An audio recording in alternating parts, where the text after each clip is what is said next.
Uh, Danny Vaughn here. This is Robert Williams with Mama's Fallen Angels. We've got Danny Vaughn. Of course, you know him from Takedo and also from Wasted and his excellent solo stuff. And I guess we're going to jump right in, Danny, and ask you about some of that solo stuff that's going on right now. The Road Less Traveled album that just came out. Okay. Start at the front, anyway. Yeah, exactly. Extensive, touring that had been going on, and I think we're gearing up for some more stuff. So just, in your own words, tell us what we've got going on and what we can look forward to from you. Well, the Road Less Traveled is something that we're kind of trying as a real experiment. First and foremost, it's a project that was done in collusion with HardRockHouse.com, and we're doing this off our own backs. There's no record label or anything. So it was just kind of proposed one day whether or not I'd like to do a couple of acoustic shows, which I do from time to time in the UK. They're sort of semi-traditional. And I've done them in different ways. I've done them on my own. I've done them with, say, one other guitarist, like Tony Marshall and I opened up for Journey acoustically in 2007. And I just wanted to do something a little different. So once the idea started rolling, we started talking to a lot of the guys who had been on the Traveler album with me about seeing if they would like to give it a go and try really an unplugged album, which is something I've always wanted to do. And it's just not as easy as it sounds. It's not just a matter of unplugging all the instruments and playing the same stuff. When you approach it acoustically, it's very daunting for guys who generally play electrically. The first time they pick up an acoustic guitar, they can be very capable, but it makes all kinds of different sounds, and you're finding different ways to get your songs played, and we really shot for that. So the Road Less Traveled is kind of an oddball, but a really pleasant one, because we picked a lot of songs that I generally don't play live for various reasons. They're not my kind of standard set list, with only a couple of exceptions. And we just did two shows, one in JB's in Dudley, and the second one we recorded was in Newcastle at the Clooney, which held about 300 people packed in like sardines, and it was kind of everybody's Christmas show, and it's got a great vibe to it. I mean, everybody was into it. They all sang along, and that made the whole thing a lot of fun. We got. I was listening to some tracks this morning that you have up on your MySpace page, and certainly we'll link back so that our readers and listeners can see that as well. But notice something interesting too, Danny. You were able to assemble, like you talked about, different guitarists and so forth. But these are actually guys that you have played with quite a bit that are there in the UK and kind of were at your disposal for this. Tell me a little bit about the band.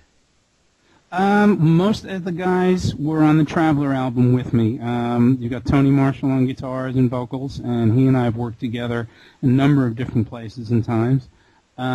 Steve McKenna on bass, who also is in the Traveler album, has toured with me on my solo albums like Tony, and recently was playing bass with Taikedo as well, when we played in Sweden Rock and a few other shows.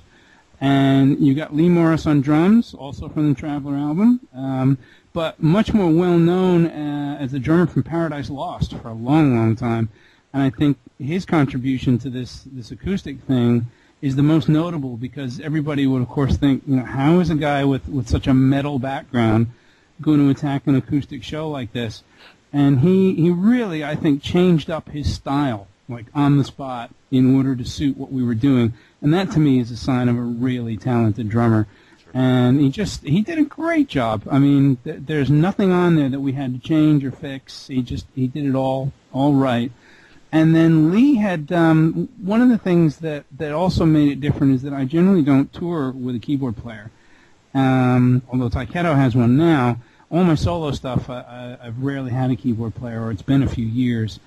And there are some songs that are very keyboard-oriented. So Lee had seen this guy play, Mike Corfield, and had approached him about it, and he didn't know us from Adam. So he did the hardest amount of work, because he had to learn all those songs that he'd never heard in his life before. Right. And it made a huge difference, in that I could do something like When You Walk Away, which to me is a one-off. I couldn't see playing that song live in any other setting.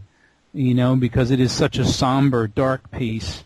And if you're in the middle of hopefully a high-energy rock show, you don't want to throw that in and just throw the brakes on everything. Right. So it gave me a great opportunity to do things like that, and Soldiers and Sailors on Riverside. And he was just fantastic. One of these real diamonds you find out of nowhere. Great player.